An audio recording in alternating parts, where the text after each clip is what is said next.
अस्सलाम वालेकुम जी, welcome back to day number 12 और आज हम सीख रहे हैं कि हंगर टॉलरेंस आपने कैसे प्रैक्टिस करनी है।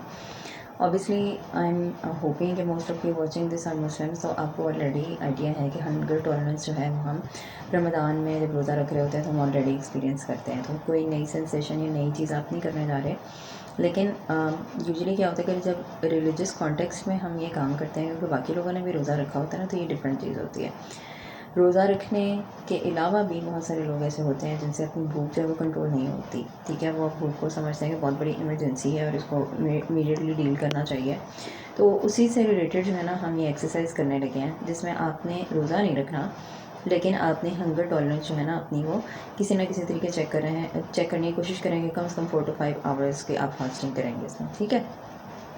अच्छा, ये क्या होगा कि समटाइम्स क्या होता है कि जो उनको ज़्यादा डाइटिंग में मसला होता है ना, उन लोग जो है उनको हंगर पैंग ज़्यादा इंटेंसली फील होते हैं, बहुत ज़्यादा अनकम्फर्टेबल फील करना शुरू हो जाते हैं। फ़ौरन उनके दिमाग में चलना शुरू हो जाता है कि उन्होंने खाना कहाँ से लेना है। उनको लगता है कि बहुत बड़ी इमरजेंसी होगी, जबकि ऐसा कुछ नहीं होता। ठीक है, तो बात यह है कि हर बंदा जो है ना वो टॉलरेट कर सकता है हंगर। अल्लाह ताला ने हमारा जो सिस्टम है उसी तरीके से बनाया हुआ है। ठीक है, अगर आप बहुत ज़्यादा हंग्री हैं और इमीडिएटली रिस्पॉन्ड नहीं करते ईटिंग से, तो क्या होगा कि जो हंगर जो है वो डेफिनेटली सबसाइड हो जाएगी। ठीक है, तो ये चीज़ आपने माइंड में रखनी है कि you definitely don't have to eat when you're hungry. ठीक है, और just because you want to eat it doesn't mean that you always should. Okay, तो ये कहने का मकसद ये है कि अक्सर डाइटर्स को आगे पीछे खाने की बहुत ज़्यादा आदत होती है, तो वो डाइटिंग के अलावा जो है ना वो काफ़ी सारी चीटिंग कर रहे होते हैं। तो वहाँ पे आपने ये रूल अप्लाई करना है। अब आपने करना क्या है कि आपने कोई ऐसा डे पिक करना है। कोशिश करें कोई ऐसा डे हो कि जो बिज़ी डे हो, जहाँ पे आपको पता है कि आपकी बड़ी स्ट्रिक्ट जो है वो टाइम लाइन है। उसमें होगा कि आपकी चीटिंग करने के चांसेस कम हो जाएंगे और आपका माइंड ऑलरेडी क्योंकि बिज़ी होगा तो बहुत ज़्यादा आप खाने को सोचोगे नहीं। ठीक है, उसके अलावा ये एक चार्ट है जो आपने फुल करना है।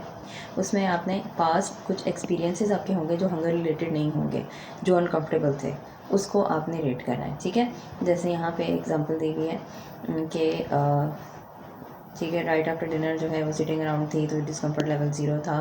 फिर उसके बाद 3 पे आप कह लें कि जॉब इंटरव्यू के लिए था, 5 पे मेडिकल टेस्ट के लिए था। तो ये सारी सिचुएशंस थी और ये सारी जो है सिचुएशंस थी और ये जो है उसका डिस्कम्फर्ट लेवल था कि किस चीज़ पे उसको कितनी डिस्कम्फर्ट फील हो रही थी। ठीक है, ओके, नेक्स्ट आप आ जाएँ कि ये डिस्कम्फर्ट स्केल है जो कि आपको प्रोवाइड किया जाएगा। आप उसमें अपनी मर्ज़ी से अपने मुताबिक अपने कुछ एक्सपीरियंसेस फिल कर सकते हो। कोशिश करें कि एटलीस्ट 5 एक्सपीरियंसेस आपने इसमें फिल करने हैं। ठीक है, ओके, नेक्स्ट आपका आ गया हंगर डिस्कम्फर्ट चार्ट। इसमें आपने क्या करना है कि टाइम के साथ जो है ना आपने करंट लेवल ऑफ डिस्कम्फर्ट रखना है और आपने पूरे पिछले जो घंटा होगा ना उसमें रेट करना है कि किस रेंज में आपकी जो डिस्कम्फर्ट है ना वो फॉल की थी। जब हम इस तरह चीज़ों को एक स्केल पे ले जाते हैं, हमारे लिए मेजरेबल जब एक चीज़ होती है ना, तो हमारे कंट्रोल से जिस तरह बाहर होती है ना एक चीज़, हंगर आउट ऑफ कंट्रोल है हमसे, मतलब खाना कंट्रोल नहीं हो रहा, आउट ऑफ कंट्रोल है, तो आहिस्ता आहिस्ता जब हम उसको मेजरेबल करते हैं ना तो हमारे लिए वो चीज़ें कंट्रोल में आना शुरू हो जाती हैं। ओके, अगेन ये चार्ट आपको अवेलेबल होगा एंड देन ये आपने जो है ना इस चीज़ को डिस्टिंग्विश करना सीखना है कि हमेशा जो नीड होती है खाने की, वांट खाने की, 2 डिफरेंट चीज़ें होती हैं। ठीक है, इसको आपको डिस्टिंग्विश करना आना चाहिए। और समटाइम्स आपको पता है कि कुछ लोग ऐसे होते हैं वो हफ्ता हफ्ता भी खाना नहीं खाते, तो ये ऐसी बात नहीं है कि डेथ हो जाती है या कुछ हो जाता है। ठीक है, तो आपको जो है अगर आपको कोई मेडिकल प्रॉब्लम नहीं है तो आप एक आधा दिन नहीं भी खाना खाएंगे तो कोई मेजर आप में चेंजेस नहीं आने वाले, क्योंकि आपकी बॉडी में ऑलरेडी इतने माइक्रोन्यूट्रिएंट्स स्टोर होते हैं कि आपको वो कैरी कर सकती है। एटलीस्ट 1 डे तो ईजिली कैरी कर लेगी। ठीक है, ओके, एक चीज़ जो आपने इसमें से सीखनी है वो ये कि हंगर जो है ना वो कभी भी इमरजेंसी नहीं होती, तो उसको इमरजेंसी की तरह ट्रीट नहीं करना। एक न्यूबॉर्न होता है ना उसके लिए हंगर बिल्कुल इमरजेंसी होती है। ठीक है, उसने क्योंकि फ़र्स्ट टाइम जो है खाना खाना होता है, उसकी ग्रोथ बहुत रैपिड हो रही होती है, उसकी ज़रूरत होती है, उसके लिए इमरजेंसी है। लेकिन फुल ग्रोन एडल्ट के लिए hunger is not an emergency. Okay, कुछ सेबेटॉजिंग थॉट्स आपको आएंगे, उसको आपने कैसे काउंटर करना है कि मैं जब भी मुझे हंग्री फील होता है तो आई शुड ईट। ठीक है, ज़्यादातर लोग ऐसे ही करते हैं, जबकि असल में ज़्यादातर लोग जो है ना थोड़ी बहुत भूख बर्दाश्त करके फिर ही खाना खाते हैं। फटाफट खाना जो है ना वो फ़ौरन जैसे हंग्री फील होता है फ़ौरन वो खाना नहीं खाना शुरू हो जाता है और अक्सर औकात वो नेक्स्ट मील तक वेट कर रहे होते हैं। और आप भी ये स्किल सीख सकते हो। नेक्स्ट थॉट आती है कि जी why should I deliberately make myself feel uncomfortable, मैं क्यों अपने आप को जानबूझ के अनकम्फर्टेबल करूँ। ठीक है, तो आप जब तक एक्सपीरियंस नहीं करेंगे ना हंगर को प्रॉपर तरीके से, तो आपका जो फेयर है वो कभी भी डिक्रीज़ नहीं होगा, ठीक है।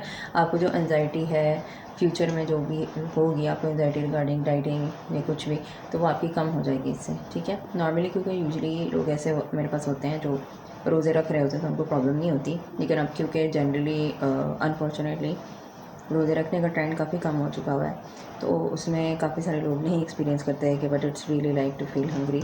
तो उसमें फिर आपने प्रॉपर तरीके से जो है ना फॉलो करना है, और अगर आप रोज़े रख रहे हैं तब भी आपने इसको प्रॉपर तरीके से फॉलो करना है, ठीक है। तो कौन सा डे आपने पिक करना है वो आप यहाँ पे लिखें, ठीक है। मंडे है, ट्यूसडे है, या जो भी वर्क डे आप उसमें चूज़ करते हो। ओके, नेक्स्ट आपकी टू डू लिस्ट आ गई। एडवांटेजेस रिस्पॉन्स कार्ड आपने पढ़ना है, और दूसरे रिस्पॉन्स कार्ड आपने पढ़ने हैं। स्लोली आपने खाना है, कितनी बार खाया, क्रेडिट अपने आप को दिया, कितनी बार दिया, स्पॉन्टेनियस एक्सरसाइज, ठीक है। देन आपकी प्लान्ड एक्सरसाइज आ गई, and I plan a day to skip lunch in order so that I can tolerate feeling hungry. Lunch या कोई भी आप जो मील है ना उसको स्किप करना चाहते हैं आप करें, ताकि आपको हंग्रीनेस की जो एक सेंसेशन है ना उसके साथ आप फेमिलियर होना शुरू हो जाए, ठीक है। ओके जी, that's it from my side from today. I will see you in the next one.